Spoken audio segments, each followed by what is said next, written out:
Agora. O voo 800 da TWA explodiu no meio do ar. As águas do mar estão em chamas. Foi uma coisa horrível. 230 vidas foram perdidas. Testemunhas oculares fazem um relato assustador. Muitos achavam que tinham visto mísseis. O meu instinto disse que foi um ato de terrorismo. Muito bem, vamos lá. A busca pela verdade confrontará os investigadores de acidentes aéreos e os detetives mais respeitados da nação. Traços microscópicos de explosivos de origem desconhecida. Parecia um ato criminoso. Parecia mesmo. Para prová-lo, o NTSB tentará o impensável. Nós vamos reconstruir o avião inteiro. Parece realmente uma tarefa impossível.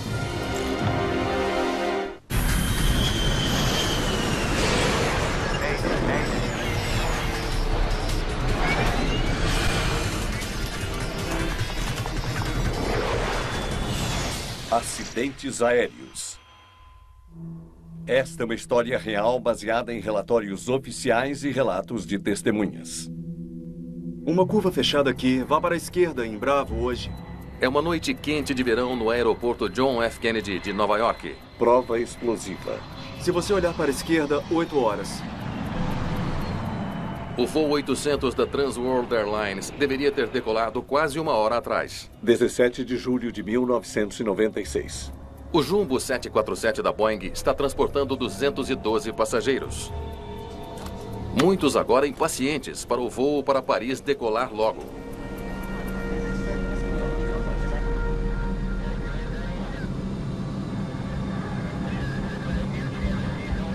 Vamos começar a apostar quando vamos nos mexer, hein?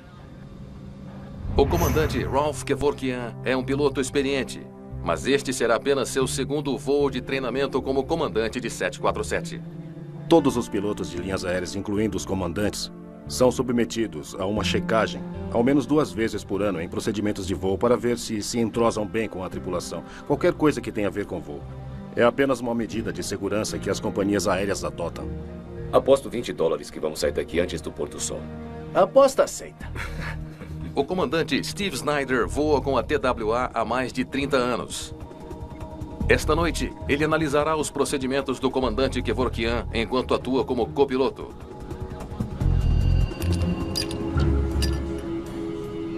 Janet Christopher é uma das 14 comissárias de voo do enorme jato.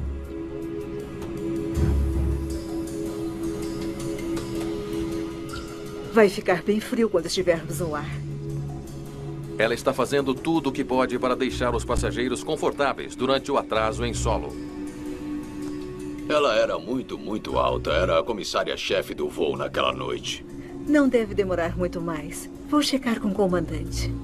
Janet estava naquele avião naquela noite porque ela trocou com outra comissária. Ela queria estar em casa no próximo fim de semana. O seu filho Charles ganharia o distintivo de águia dos escoteiros. Os passageiros estão ficando inquietos. Alguma novidade? Ainda não ouviu nada. Estão procurando. A razão para o atraso é que há uma bagagem a bordo, mas desacompanhada de seu proprietário. Isso é um alerta de segurança para as linhas aéreas. Nós estávamos em um estado de alerta muito intenso nos Estados Unidos antes disso e tínhamos todos os tipos de ameaças chegando. Não específicos para a aviação, mas ameaças sérias mesmo. O ataque à bomba do voo 182 da Air India há uma década foi um alerta para todas as companhias aéreas.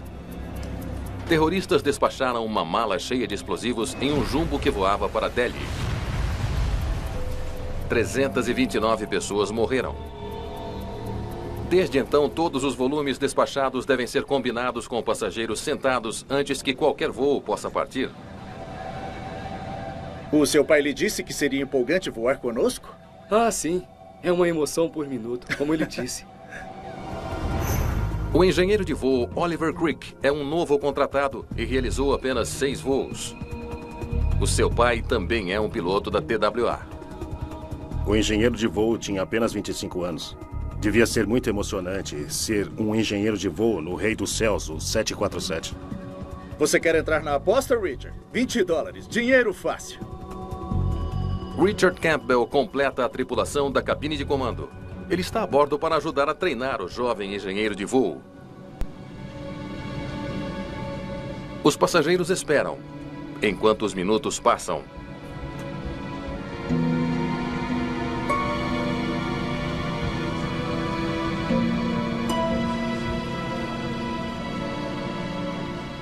TWA 800.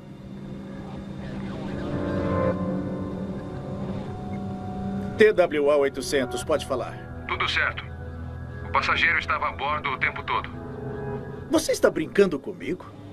Entendido. Hey, você tá me devendo 20. Tá. A gente acerta isso em Paris.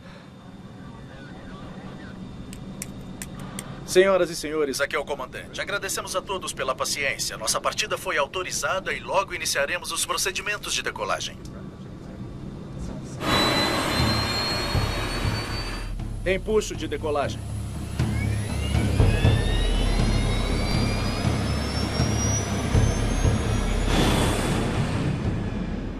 Finalmente, às 20 horas e 19 minutos, o voo 800 da TWA está no ar.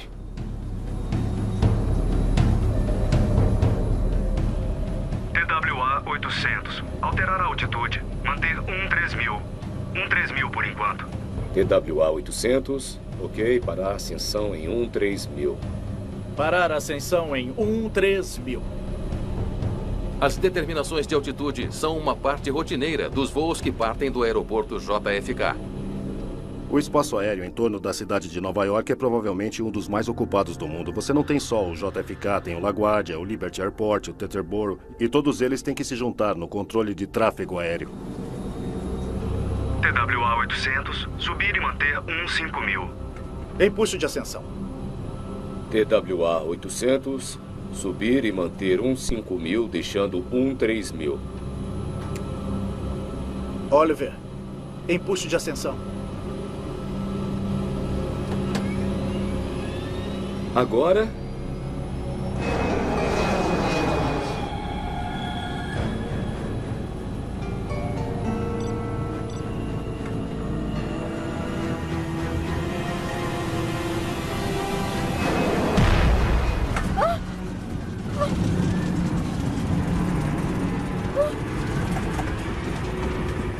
Vamos, fale! O que você está lendo aí?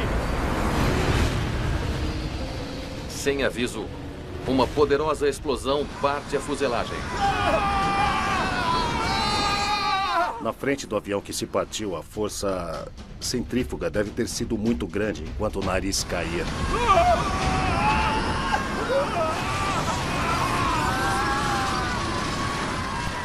O terço dianteiro do avião desapareceu. O que sobrou continua a subir para o céu envolto em chamas. Ele subiu pelo menos mais uns 300 metros, talvez 450, sabe? E estava todo envolto em chamas.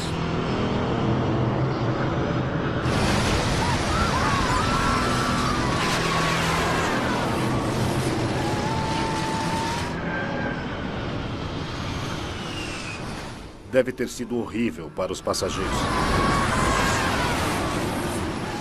Haveria um vento de 250, 300 nós explodindo de repente na cara deles.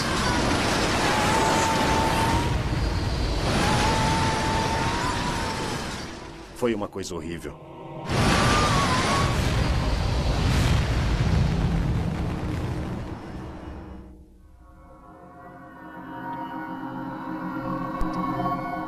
A TV mostrava imagens de pedaços de destroços em chamas flutuando no oceano. Destroços do voo 800 da TWA espalham-se na água a quase 120 quilômetros ao leste de Manhattan. 212 passageiros e 17 tripulantes. 212 passageiros, 17 tripulantes. As aeronaves de busca e salvamento vasculham o mar. A mídia corre em peso até Long Island, onde dezenas de testemunhas estão descrevendo o que viram. Eu e meu primo Joe, a gente estava lá na doca, logo ali, a gente estava pegando siri, e ele disse: "Ei, Darren, olha lá no céu, olha pra cima, tem uma bola grande de fogo." Havia barcos chegando com pedaços de destroços neles e alguns corpos sendo trazidos para a terra. A imprensa estava em todo lugar e a polícia também. O NTSB, a FAA e o FBI estão na cena do acidente. Até agora, nenhum sobrevivente foi encontrado. Com uma nação em estado de choque, os investigadores começam a árdua tarefa de tentar descobrir o que houve com o TWA-800.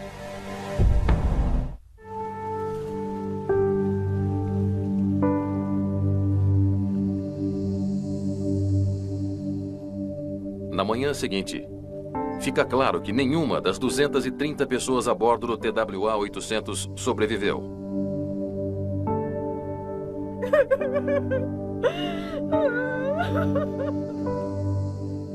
É o terceiro desastre aéreo mais mortal na história dos Estados Unidos.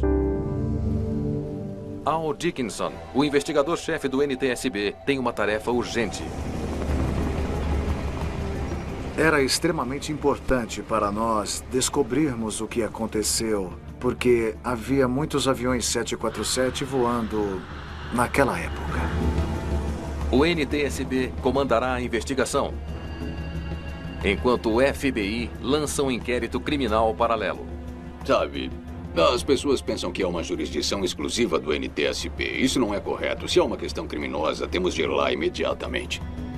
Nós estamos acostumados a uma grande área. Eles estão acostumados a uma cena de crime que eles podem isolar. Tente isolar alguns quilômetros de área no oceano. É impossível de fazer, então eles tiveram que aprender que as coisas precisam ser tratadas de um jeito um pouco diferente. As duas agências esperam resultados rápidos, mas o TWA-800 se transformará em uma das investigações mais longas e desafiadoras já realizadas.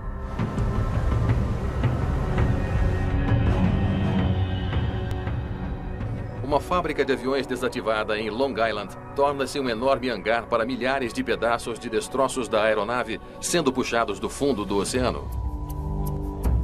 Você pode levar isso lá para baixo. Era o lugar perfeito para colocarmos cada pedaço de destroço que recuperamos. E havia muitos deles. É bom ver você. Eu só queria que fosse em outras circunstâncias. Acho que eu deveria te mostrar uma coisa. Vem comigo. Os investigadores confrontaram os números dos assentos com a lista de passageiros e tripulantes. Eles podem determinar quem sentou onde, incluindo a comissária de bordo Janet Christopher. Ela e o marido dela eram nossos amigos muito próximos. Eu até fui ao casamento dela. Este aqui devia ser o lugar da Janet.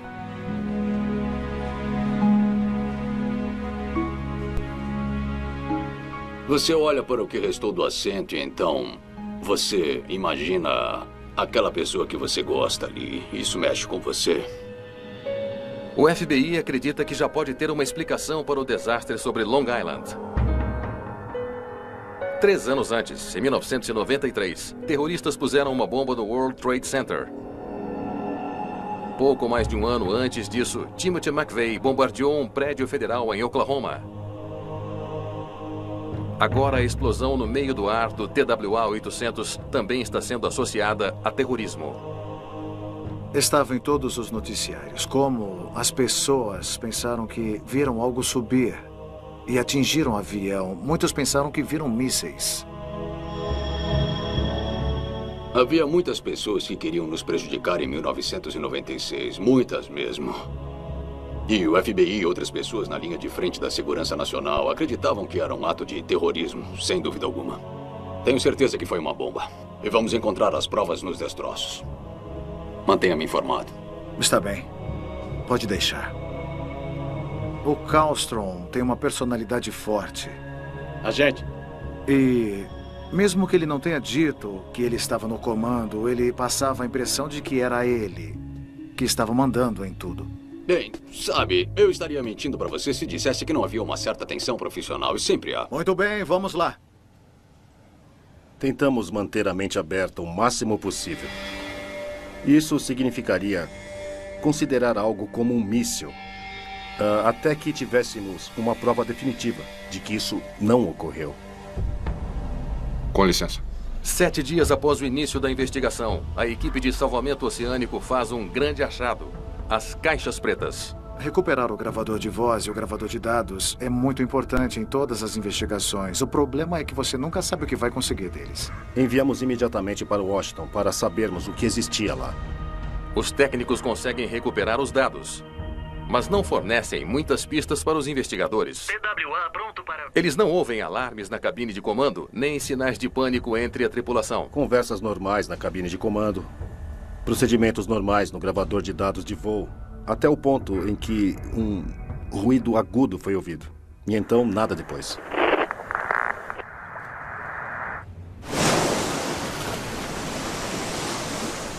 Os investigadores do NTSB passam semanas procurando cuidadosamente qualquer sinal de algo proposital. Eles analisam destroços de quase todas as partes do avião de 70 metros de comprimento. Praticamente todo o tempo que estivemos lá, estávamos procurando por algo que pudesse apoiar a teoria de que foi míssil ou bomba. Eles não encontram sinais de um dispositivo explosivo. Sem buracos, sem crateras, nada. Nós não encontramos os padrões de fuligem e o padrão de irradiação que poderiam ser de uma bomba. Nós não encontramos as microcrateras que ocorrem quando um pedaço de metal quente está impactando outros pedaços de metal. Não foi uma bomba. Nenhum pedaço continha evidência de uma bomba. Nenhum. Os investigadores sabem que o avião explodiu no ar, mas estão convencidos de que não foi um ato terrorista. Isso tornou o trabalho da Comissão de Segurança mais difícil. Precisávamos determinar o que aconteceu, se não foi uma bomba ou um míssil que derrubou o avião.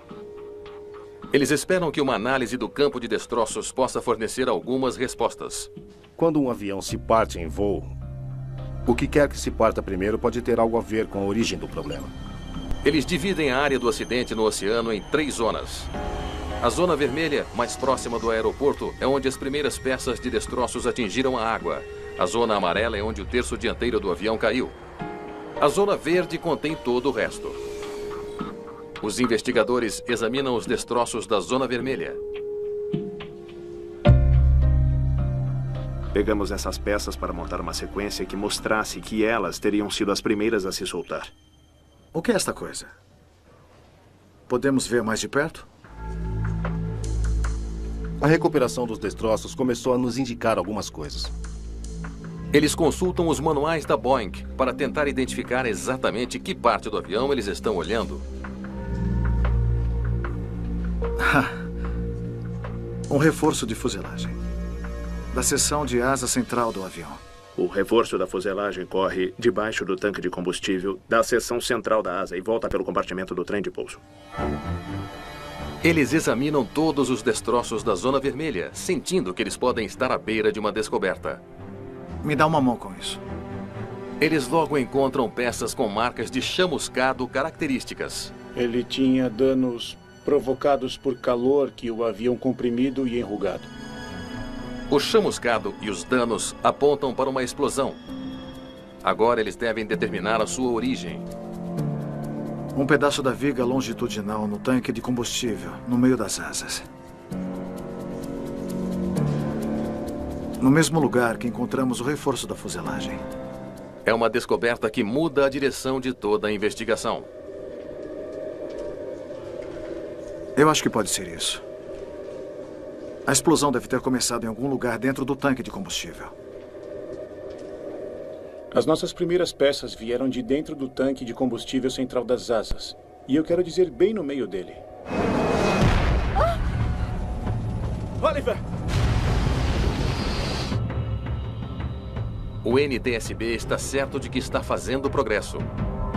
Mas 5 semanas após o início da investigação, o FBI faz uma declaração chocante. Como resultado de análises científicas realizadas por analistas federais, vestígios microscópicos de explosivos de origem desconhecida foram encontrados associados ao 800 da TWA. Um dos nossos problemas desde o início foi que o FBI e os outros não tinham a experiência que nós tínhamos e eles estavam pensando em bombas, mísseis e todo tipo de coisa ruim. A declaração contradiz diretamente a evidência encontrada pelo NTSB. De fato, Eu sabia que isso não foi causado por uma bomba no avião. Os testes do FBI mostram traços de RDX e PETN, produtos químicos usados para fabricar explosivos plásticos. Os mesmos produtos químicos usados para explodir o voo 103 da Pan Am 8 anos antes. Para o FBI, a evidência aponta apenas em uma direção. Sabe, nós representamos o povo americano, não é? Então nós não especulamos, nós tentamos não especular sobre isso. Mas sim, meu instinto me diz que foi um ato de terrorismo.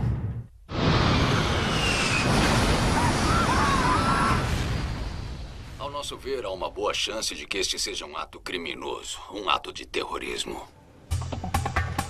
O NTSB tem os melhores pesquisadores de acidentes aéreos do país. E de repente parece que seu trabalho está sendo questionado. Meus pensamentos sobre o fato de que o aspecto criminal ficou sendo trazido à tona repetidamente foi muito frustrante. Com a sua reputação em jogo, eles decidem tentar algo que nunca foi feito antes. Nós vamos remontar tudo isso aqui de novo. E vamos reconstruir o avião inteiro. Eles esperam reconstruir todo o 747 partido, pedaço por pedaço. Pode ser a única maneira de provar ao mundo que o TWA-800 não sofreu nenhum dano por bomba. Será uma tarefa sobre-humana. Existe uma foto tirada de cima do hangar de todos esses pedaços dispostos no chão. E há literalmente dezenas de milhares deles. E realmente parece um trabalho impossível. Os investigadores do NTSB acreditam que foi um tanque de combustível que explodiu e derrubou o TWA-800. Mas eles ainda não sabem o que provocou a explosão. Se você encontra provas de uma explosão em um tanque de combustível, você tem que procurar o que poderia fazer uma explosão começar lá. E você trabalha de trás para frente. Ruptura do tanque, a faísca. Temos que provar 3 coisas. O combustível era inflamável. A explosão tem que ser poderosa, o suficiente para romper o tanque. E, finalmente, algo criou uma faísca para incendiar o combustível. Vamos começar com o primeiro. Inflamabilidade. Combustível de jato em sua forma líquida não é inflamável. Mas quando aquecido, o combustível começa a vaporizar. Quando combinado com oxigênio já presente no tanque, esse vapor pode se tornar altamente inflamável. Na altitude em que o TWA-800 explodiu, quase 4.300 metros, o combustível do jato precisa alcançar 35 graus Celsius antes que possa queimar. Só há um problema. Altamente improvável. O fabricante disse, nunca fica tão quente lá dentro. De acordo com a Boeing, os tanques de combustível alojados dentro das asas nunca ficariam quentes o bastante para que o combustível se vaporizasse. No dia do fatídico voo, a temperatura no aeroporto JFK bateu nos 30 graus Celsius, bem abaixo do ponto de combustão para o querosene do jato. A teoria do NTSB pode não estar correta. Os investigadores examinam os manuais de projeto da aeronave. Um detalhe intrigante chama a atenção deles. Eu me lembro de descobrir que a posição das unidades de ar-condicionado era debaixo do tanque central. E elas geram uma boa quantidade de calor. Eles esfriam a aeronave, mas as unidades em si ficam muito quentes durante esse procedimento. No TWA-800, as unidades de ar-condicionado estavam trabalhando duro para manter a cabine fresca em uma noite quente. As unidades de ar-condicionado debaixo do tanque das asas estavam em funcionamento, acredito eu, várias horas antes da decolagem. Nos olhamos um para o outro e eu pensei, rapaz, esse desenho está correto? Eu me pergunto. Poderia o calor das unidades ter elevado a temperatura dentro dos tanques para um nível perigosamente alto? Unidades de ar-condicionado. Só tem um jeito de descobrir. Voo teste. Ar-condicionado ligado. Tínhamos que provar a nós mesmos que a temperatura dentro do tanque seria inflamável. Porque se não pudéssemos provar isso, como é que ele ia explodir? A única maneira de determinar as condições reais dentro do tanque de combustível era fazendo um teste de voo. Eles decidem reproduzir as condições exatas do voo acidentado. Tudo bem, vamos ligar. O mesmo tipo de avião, a mesma carga de combustível e, o mais importante, exatamente as mesmas unidades de ar-condicionado. Nós pré-aquecemos o combustível do tanque central operando as unidades de ar-condicionado por horas.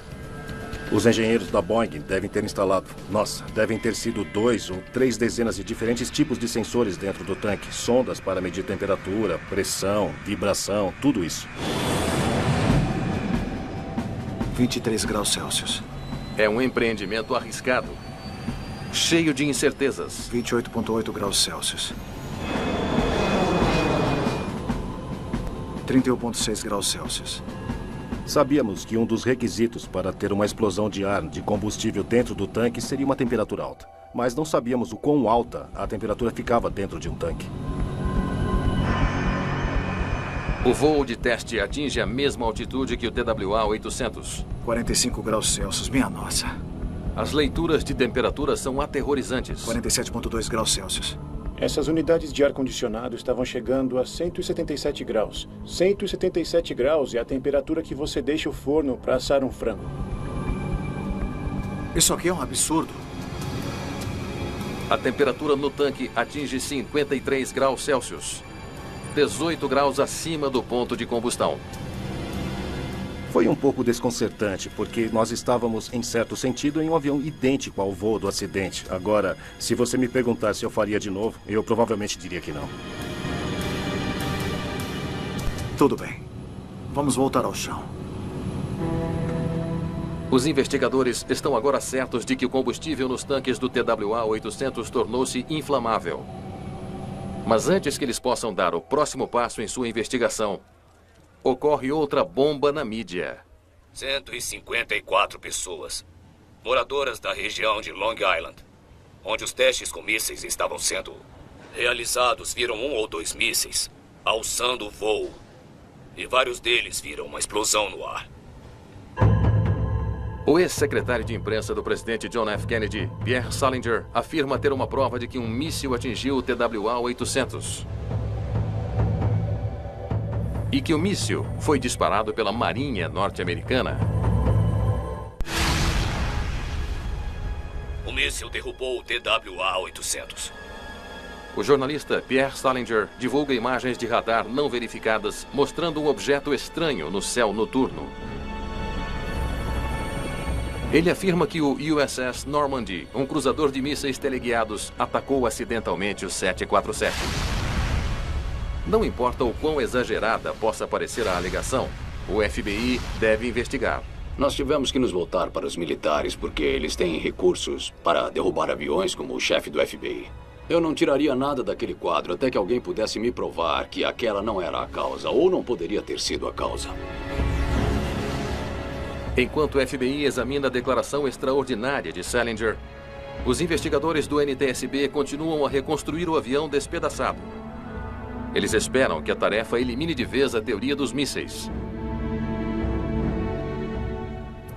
Ao mesmo tempo, eles trabalham para provar a sua própria teoria, que a explosão começou no tanque. Tudo bem. Então nós provamos inflamabilidade. Agora o segundo desafio. O tanque pode se romper?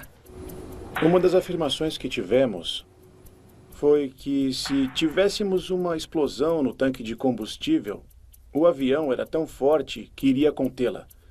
Não seria um problema, não haveria falha estrutural no tanque de combustível nem na fuselagem. Segundo a Boeing, os tanques podem suportar até 25 libras por polegada quadrada de pressão. Os investigadores precisam saber se a explosão do TWA poderia ter excedido esses limites. Eles montam um modelo em escala do tanque de combustível central. Nós fizemos os chamados testes em escala de diferentes misturas de combustível ar. Nós construímos uma réplica de 1/4 do tamanho do tanque de combustível, com defletores e tudo nele, como o tanque de combustível. Senhores, o nível está bom? Eles enchem o tanque com a mesma proporção de combustível como no TWA-800.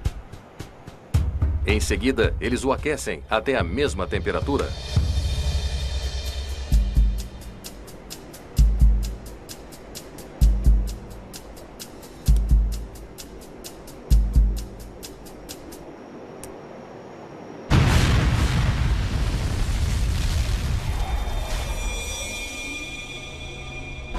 Os resultados são claros. O estudo mostrou que se a mistura de vapor de combustível mais ar for inflamada, poderia gerar mais de 50 libras de força por polegada quadrada. Isso cria o dobro da força explosiva que o tanque foi projetado para suportar. O tanque simplesmente não era forte o suficiente para conter uma explosão em grande escala. Tudo bem. Acho que isso diz o que queremos saber. Os investigadores do NTSB precisam de um último elemento crítico de prova antes de estarem absolutamente certos da causa de um dos piores desastres aéreos na história dos Estados Unidos. Uma vez que determinamos que o tanque de combustível ficou quente o suficiente para sustentar uma chama, e uma vez que determinamos que o tanque de combustível em si não era forte o suficiente para conter uma explosão, precisamos tentar descobrir qual seria a fonte de ignição. Embora o NTSB siga confiante de que está no caminho certo, o FBI está vendo sinais de que a teoria dos mísseis da Marinha não vai se sustentar. Uma das primeiras coisas que eu fiz ao falar com o Pentágono foi pedir que me dessem todos os recursos militares. Nada poderia ter sido disparado daquele navio? Isso ajuda. Obrigado. Nós entrevistamos toda a tripulação. Listamos todos os projéteis que estavam no navio aquele dia e, claro, também descobrimos que o voo 800 da TWA não estava no alcance do USS Normandy. Então, caso encerrado. Embora a controversa teoria de Pierre Salinger esteja agora desacreditada, ela continua a ganhar força na mídia e entre o público em geral. A Marinha é suspeita. A Marinha é suspeita. Por que deveriam estar envolvidos na investigação? A reconstrução monumental do TWA-800 poderia ser a única maneira de calar todos os boatos. Mas à medida que a complexa investigação do acidente se arrasta, há receios crescentes de que outro desastre possa ser iminente. Ficou claro para a maioria de nós que o tanque de combustível tinha explodido e isso, eu acho que nos deu um senso de urgência, porque se aconteceu uma vez, poderia acontecer de novo. Os passageiros voando em modelos 747 a cada hora de cada dia podem estar em perigo. Tudo bem. Provamos os dois primeiros. Agora estamos na condição final, a mais importante. A última pergunta que tínhamos de responder era: o que causou a faísca? Sabíamos que era inflamável. Sabíamos que o tanque foi destruído, mas não sabíamos onde a faísca começou. Se não houver uma faísca, não haveria uma explosão para começar. Você exclui itens até restarem algumas causas principais em potencial para olhar. É como a abordagem de Sherlock Holmes. Passamos meses e meses eliminando possíveis fontes de ignição. Nós investigamos se alguma coisa pode ter entrado através do sistema de ventilação, como um raio. Algumas pessoas pensaram que talvez um meteorito tivesse atingido a aeronave. Mais de um ano após o acidente, os investigadores ainda não sabem o que poderia ter causado uma faísca no tanque de combustível central. Em desespero, eles se voltam para algo que eles achavam que não tinha solução. Que tal o gravador de voz? Vamos voltar ao gravador de voz.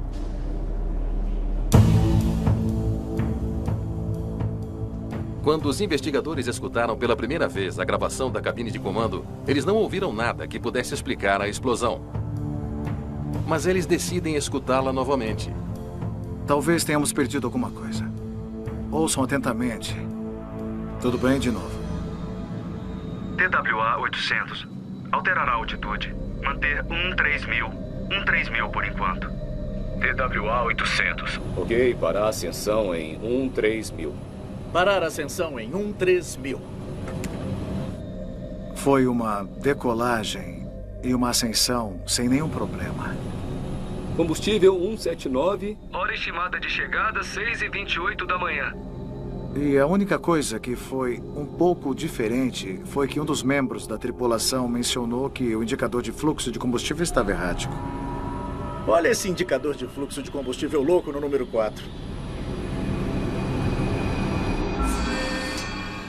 E ele só mencionou isso uma vez. Então, aparentemente, ele se acalmou e eles continuaram subindo. O avião tem meia dúzia de geradores elétricos e tem todos os tipos de ventiladores, motores e bombas que usam essa eletricidade. O ruído de fundo capturado pelo gravador de voz da cabine de comando é como um zumbido estático.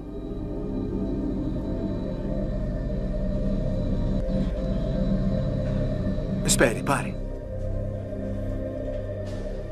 Deixa eu ver de novo.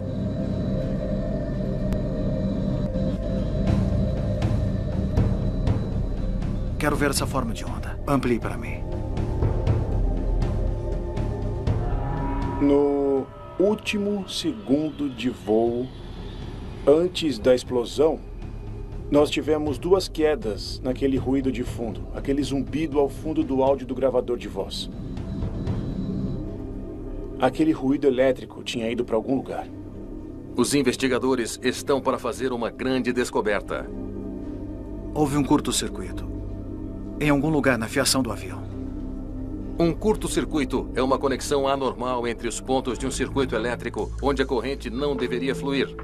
A queda ouvida no gravador de voz só pode ser explicada por este tipo de falha. Sabíamos que tínhamos um curto-circuito em algum lugar. O que nós não sabíamos é de onde a energia vinha especificamente. Eles iniciam a monumental tarefa de examinar toda a fiação do 747. Tínhamos 290 quilômetros de fios para examinar.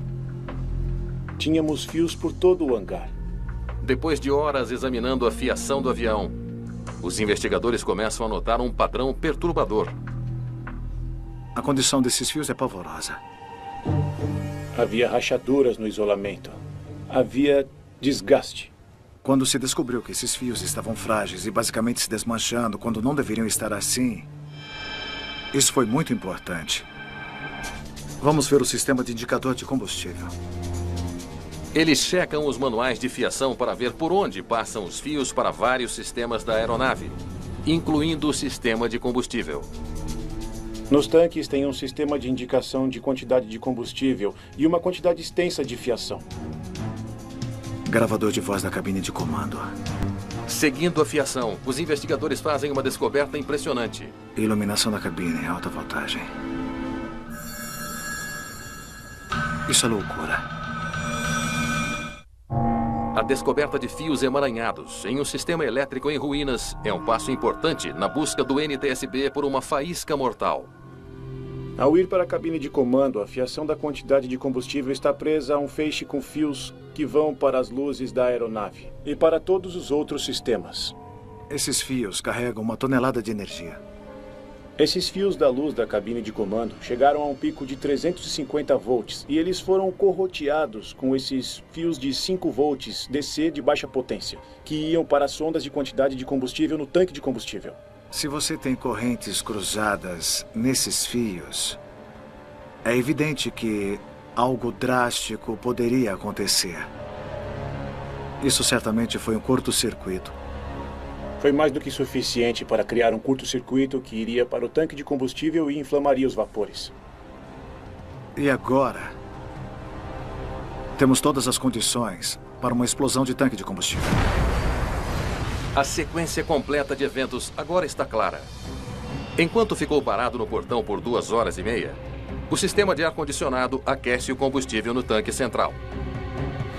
O combustível líquido se transforma em vapor, a sua temperatura subindo bem acima do ponto de ignição de 35 graus. A inflamável mistura de combustível e ar é um desastre esperando para acontecer. Ela só precisa de uma faísca. No sistema elétrico desgastado do avião, fios de alta tensão estão presos a fios de baixa tensão. Alguns estão tão gastos que podem entrar em curto. surtos de alta tensão, onde nunca deveriam ter ocorrido. Olha aquele indicador de fluxo de combustível louco no número 4. Em um piscar de olhos, a tensão mortífera atinge a sonda de combustível dentro do tanque central. Então explodiu. Ah! Fale comigo! O que pode ler aí? Ah!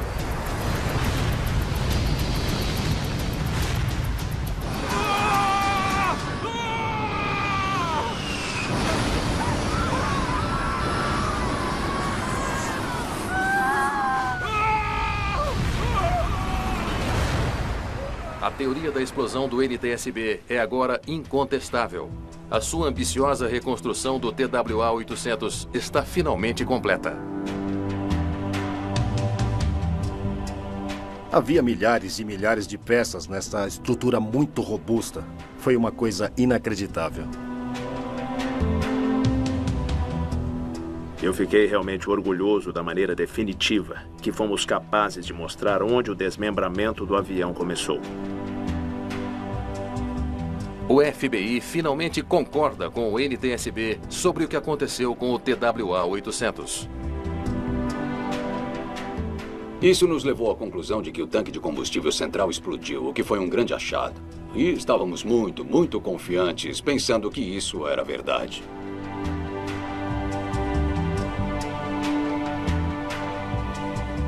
Muitos já disseram que o FBI deveria ter se retirado mais cedo, mas é o negócio deles. Eles podem fazer o que quiserem. Eles têm armas, então... Foi uma sensação boa quando eles finalmente disseram: vocês estavam certos. Depois de mais de 4 anos de investigação, o NTSB recomenda em seu relatório oficial que todos os Boeing 747 passem por uma revisão e reparo da fiação mais antiga. Modificações significativas de projeto também são aconselhadas, incluindo a adição de isolamento entre os tanques de combustível e o sistema de ar-condicionado. Embora os investigadores tenham encontrado a causa do desastre do TWA-800, uma pergunta permanece: como resíduos de bombas foram parar nos destroços? Achamos que os resíduos provavelmente foram parar lá durante a recuperação dos destroços. Muitos militares estavam nos ajudando. Talvez o resíduo tenha vindo de botas ou roupas, qualquer coisa assim. E, finalmente, o FBI concordou conosco. Os investigadores também acreditam que as testemunhas que pensavam ter visto um míssil, na verdade, estavam vendo a parte restante do avião subindo em chamas.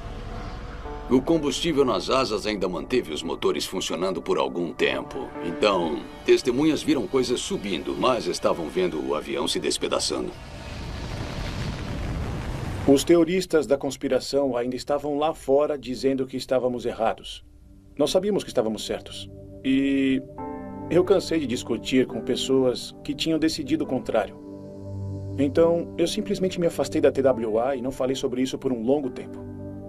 O TWA-800 foi a investigação mais complexa e difícil em que eu já estive envolvido em minha vida. Só estou contente por termos a experiência necessária para concluir a investigação. Mesmo que tenha demorado bastante, achamos que todo o esforço e todas as complicações envolvidas valeram muito a pena.